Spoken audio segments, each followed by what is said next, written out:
Welcome, ladies and gentlemen. This is the third reading of Bhakti, the Art of Eternal Love.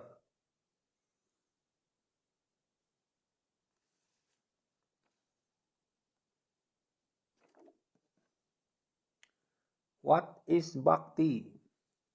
Bhakti means devotional service.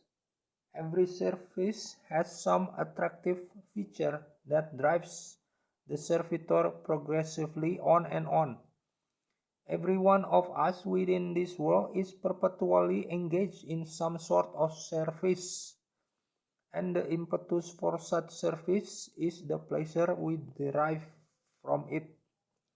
Driven by affection for his wife and children, a family man works day and night. A philanthropist works in the same way for love of the greater family.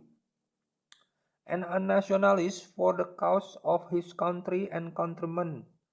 That force which drives the philanthropist, the householder, and the nationalist is called rasa, or kind of mellow or relationship whose taste is very sweet.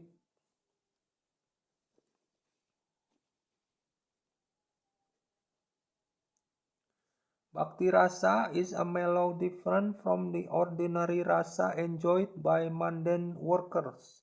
Mundane workers labor very hard day and night in order to relish a certain kind of rasa that is understood as sense gratification.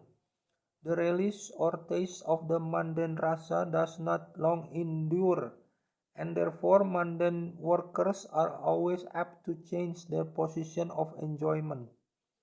A businessman is not satisfied by working the whole week, therefore wanting to chance for the weekend.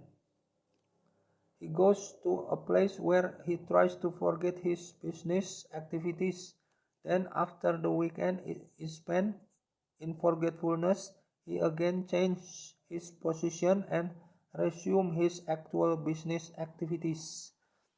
Material engagement means accepting a particular status for some time and then changing it.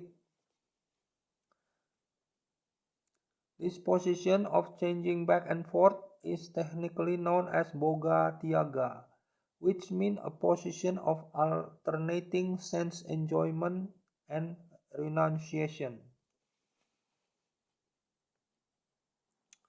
A living entity cannot steadily remain either in sense enjoyment or in renunciation.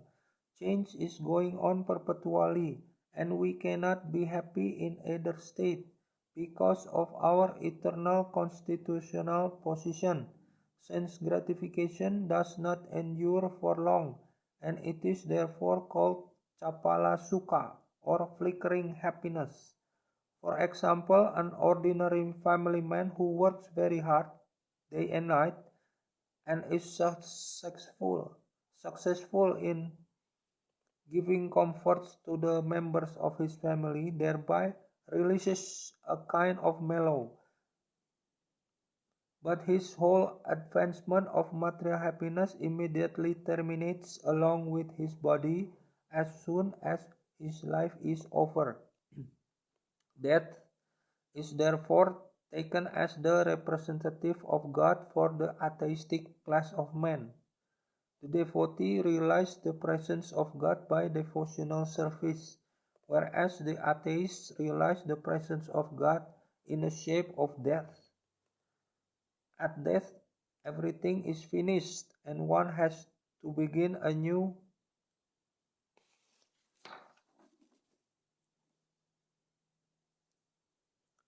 chapter of life in a new situation, perhaps higher or lower than the last one. In any field of activity, political, social, national, or international, the result of our actions will be finished with the end of life. That is sure. Bhakti rasa, however, the mellow released in the transcendental loving service of the Lord, does not finish with the end of life. It continues perpetually and is therefore called amarta. that which does not die but exists eternally. This is confirmed in all Vedic literatures. The Bhagavad Gita says that a little advancement in Bhakti Rasa can save the devotee from the greatest danger, that of missing the opportunity to be a human being in the next life. The rasas derived from our feelings in social life, in family life, or in the greater family life of altruism, philanthropy, nationalism, socialism, communism, etc. do not guarantee that one's next life will be as a human being.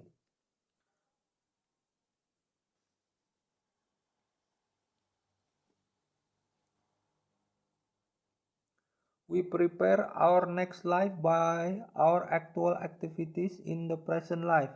A living entity is offered a particular type of body as a result of his action in the present body.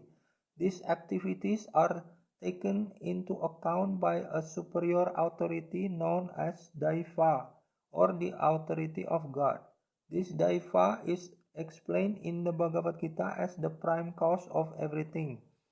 And in Srimad Bhagavatam, it is stated that a man takes his next body by Daiva Netrena, which means by the supervision of the authority of the Supreme. In an ordinary sense, Daiva is explained as destiny. Daiva supervision gives us a body selected from 8,400,000 forms. The choice does not depend on our selection, but is awarded to us according to our destiny. If our body at present is engaged in the activities of Krishna consciousness, then it is guaranteed that we will have at least a human body in our next life. A human being engaged in Krishna consciousness, even if unable to complete the course of Bhakti Yoga, takes birth in the higher divisions of human society so that he can automatically further his advancement in Krishna consciousness. Therefore,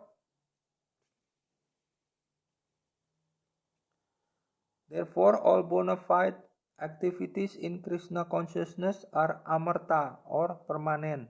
This is the subject matter of the nectar of devotion.